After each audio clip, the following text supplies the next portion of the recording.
ឈានលំភិនីជាទីជ្រះថ្លាទីព្រះមេតាប្រសូតបុត្រថ្លៃអោឈានលំភិនីជាទីជ្រះថ្លាទីព្រះមេតា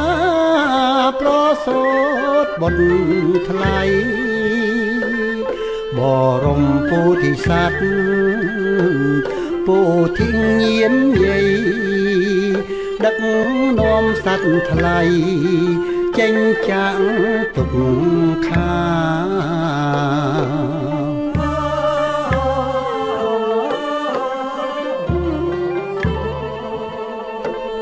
បរមពុទ្ធិសត្វពុទ្ធិញាណយាយដឹកនាំសត្វថ្លៃចេញចាក់ទុក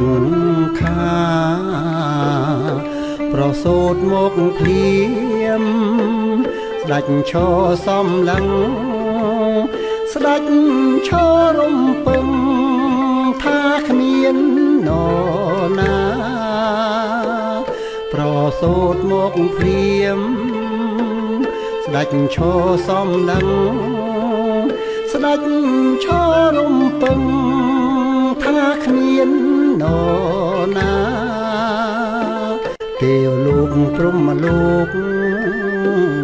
អង្គទាំងមនុស្សសាឥតមាននរណាប្រៀបស្មើបានឡើយ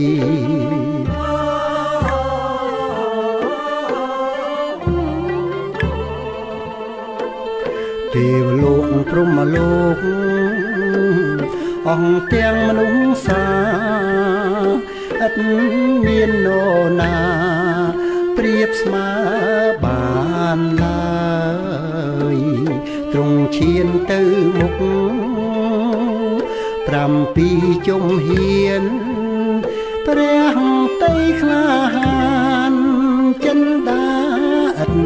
ស្បើយទ្រង់ឈានទៅមុខ7ជុំហ៊ានព្រះតីក្លាហានចិន្តាឥតស្បើយទ្រង់គោលវាចាក្នុងលោកនេះហើយគ្មាននរណាឡើយចំបងលើកអញ